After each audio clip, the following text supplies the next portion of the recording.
O ministro Gilmar Mendes do STF determinou a suspensão de todos os processos que tratam da pejotização no país, quando um trabalhador atua como pessoa jurídica na prestação de serviços. Essa decisão foi motivada, segundo ele, por divergências entre o STF e a Justiça do Trabalho sobre a legalidade desse tipo de contratação.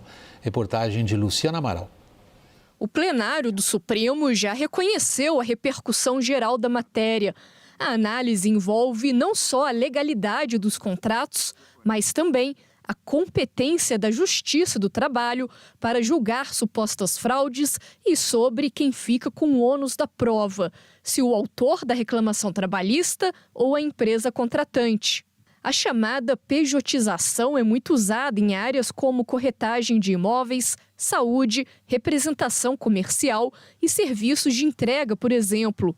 O modelo ganhou força depois da reforma trabalhista em 2017 e, desde então, coloca em lados opostos o Supremo Tribunal Federal e o Tribunal Superior do Trabalho. Em 2018, o STF julgou inconstitucional uma súmula do TST que barrava a pejotização. Na época, o Supremo decidiu liberar as empresas para terceirizar até mesmo suas atividades fim. Desde então, são comuns as ações em que profissionais conseguem o reconhecimento do vínculo empregatício na Justiça do Trabalho, com o caso indo parar depois no STF, corte para a qual as empresas costumam recorrer.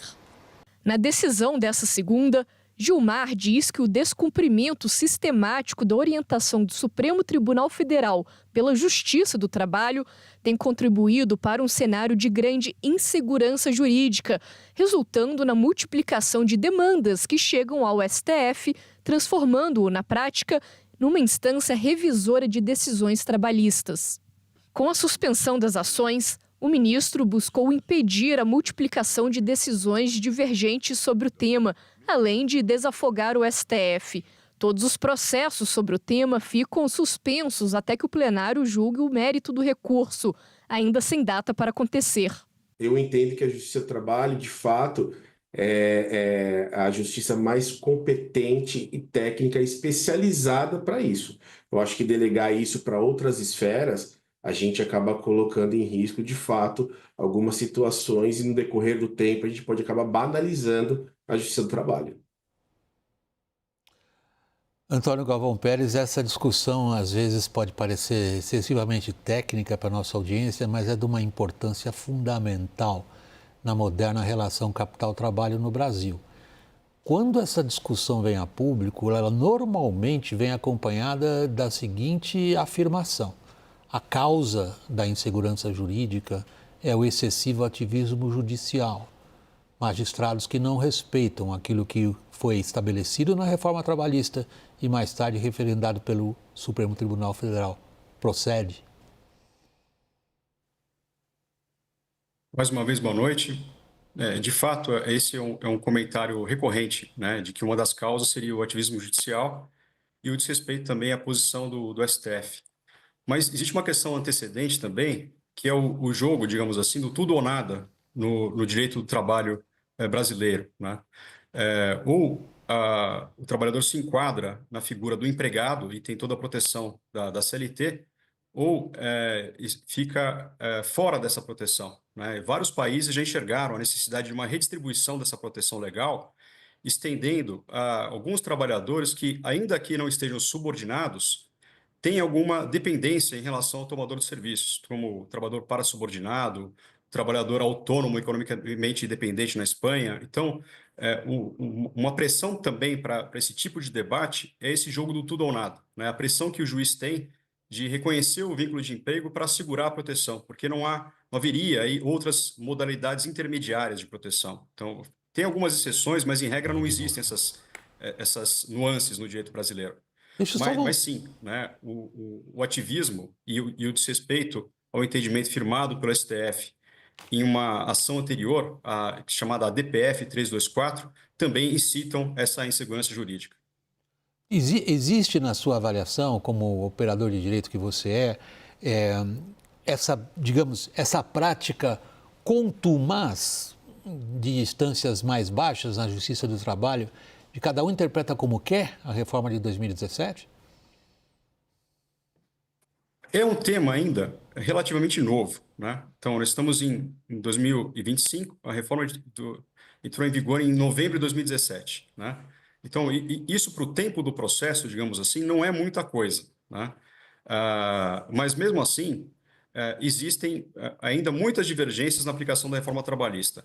E esse tema em especial da terceirização, ele é tratado na reforma trabalhista também, mas o grande debate se dá em razão de uma interpretação feita pelo STF na DPF 324, em que ele reconhece a licitude da terceirização em atividade fim. Além da reforma trabalhista prever isso também, o STF, ao decidir dessa forma, ele acaba tratando não apenas da terceirização clássica, mas também de outras formas de inclusão do trabalhador no mercado de trabalho. E aí que está o ponto, né? Como o STF abriu tal possibilidade ao julgar a DPF 324, isso abriu o caminho também para o uso da chamada reclamação constitucional. Então, toda vez que um outro magistrado, um juiz de primeiro grau, ou desembargador, ou as turmas dos Tribunais Regionais do Trabalho, ou do Tribunal Superior do Trabalho, confrontam esse entendimento do STF, a parte pode levar imediatamente a reclamação constitucional ao STF. Então, até mesmo diante de uma decisão de primeira instância, pode, digamos assim, cortar caminho e já levar o tema diretamente ao STF. E isso, como reconhece o ministro Gilmar Mendes na decisão, acabou abarrotando o STF com reclamações constitucionais em matéria trabalhista. Daniel.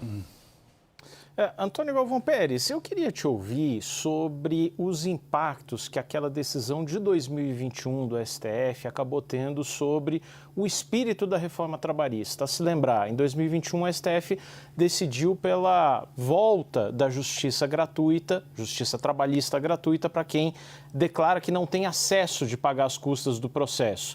Isso tirou o risco do trabalhador acionar a empresa a qualquer momento na justiça trabalhista. Perdeu-se aí uma das grandes modernizações da reforma de 2017? Essa decisão de 2021 do STF, na verdade, né, não é que ela abriu completamente a possibilidade da justiça gratuita, né? Tem uma discussão ali, ela declarou a inconstitucionalidade de parte da reforma trabalhista nesse tema, né? Mas, de fato, sim, favoreceu a concessão da justiça gratuita e dificultou, portanto, o risco do trabalhador pagar honorário de sucumbência no processo de trabalho, né? Então, isso, de certa forma, ao retirar o risco do trabalhador que é juiz da reclamação trabalhista, acaba sendo um incentivo para as ações, né? Se nós voltarmos lá para 2017 e o início da reforma trabalhista, né, o impacto ali estatístico das novas ações nem foi tanto o número de novas ações, mas a redução dos pedidos nas ações ajuizadas. Ou seja, se o trabalhador passou a ter um risco no ajuizamento da reclamação trabalhista, houve uma tendência de pedir exatamente aquilo que ele entende que teria direito, né? Porque na prática, antes disso, acabava fazendo pedidos outros porque não tinha risco, né? Se ganhasse, seria uma vitória, né? E uma vantagem, obviamente, né? Mas se perdesse, não teria o risco de pagar honorário de sucumbência para a parte contrária, né? Então, quando há essa mudança no STF, e houve uma mudança também recente no TST, facilitando a concessão da justiça gratuita, isso acaba sendo um estímulo para reclamações trabalhistas e de certa forma, um estímulo para pedidos que talvez não fossem apresentados pelo trabalhador, mas são apresentados porque o risco é pequeno, né? O risco de ter que pagar honorário de sucumbência se torna muito pequeno em caso de derrota. De certa maneira, pelo que eu compreendi de todo esse processo, né, doutor, é o próprio Supremo Tribunal Federal que criou um monstro, né,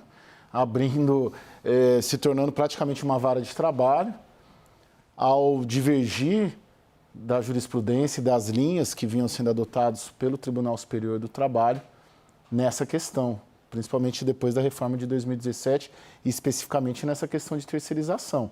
Essa é a minha compreensão. E até, de certa maneira, o que o ministro Gilmar está tentando fazer é um freio de arrumação. Porque se a gente fala bastante do Supremo Tribunal Federal comandando, né, todas as esferas da sociedade brasileira, essa é só mais uma, né? Porque, de certo modo, o que as empresas não estão conseguindo no TST, elas passaram a conseguir junto ao Supremo Tribunal Federal. E virou uma super vara especializada de trabalho, no meu entender, pelo que eu estudei, pelo que eu conversei ao longo do dia de hoje. Não sei se o senhor tem essa impressão também. Perfeito, a sua avaliação está correta, em razão da chamada reclamação constitucional, né? Então, quando há o desrespeito a uma decisão do STF em algumas espécies de processo, e a DPF é uma dessas espécies, né, que é a arguição, descumprimento de preceito fundamental, esse desrespeito pode ser levado imediatamente ao STF, ainda que a parte não tenha esgotado os recursos nas demais instâncias, né? Então, como eu mencionei, se, por exemplo, uma sentença de primeiro grau desrespeitar o critério fixado na DPF 324, que é essa que trata da terceirização e que é usada também como motivo para o debate sobre a chamada pejotização, se uma sentença de primeiro grau desrespeita, a empresa já pode ir imediatamente ao STF, sem ter que esgotar todos os recursos cabíveis no processo de trabalho. Agora, o ministro Gilmar Mendes, ao determinar a suspensão desses processos, impede, né, o manejo dessa medida. E aí uma questão interessante, quando o STF fixar a tese no tema de repercussão geral que ensejou essa suspensão, né, vai haver um debate, né? Porque quando o desrespeito é uma tese de repercussão geral, a empresa, se quiser levar ao STF, não pode fazer de forma imediata mais, vai ter que esgotar primeiro os recursos cabíveis no processo de trabalho, e aí, em caso de insucesso, consegue levar ao STF.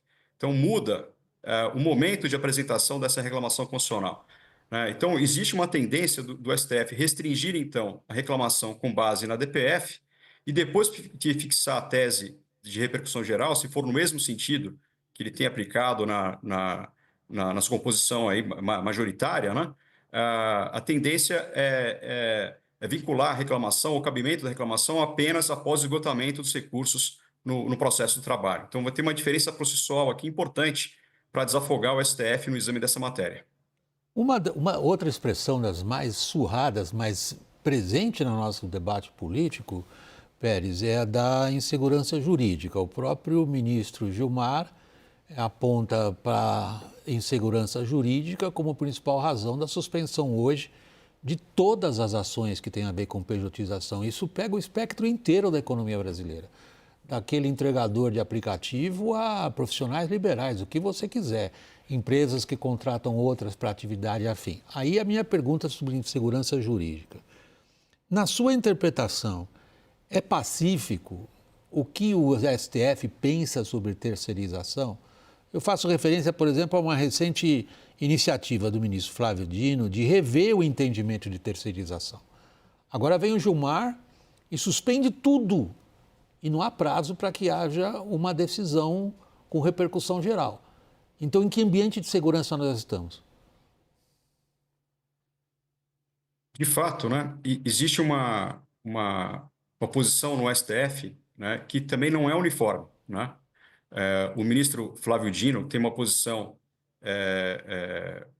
restritiva da terceirização, restritiva da pejotização.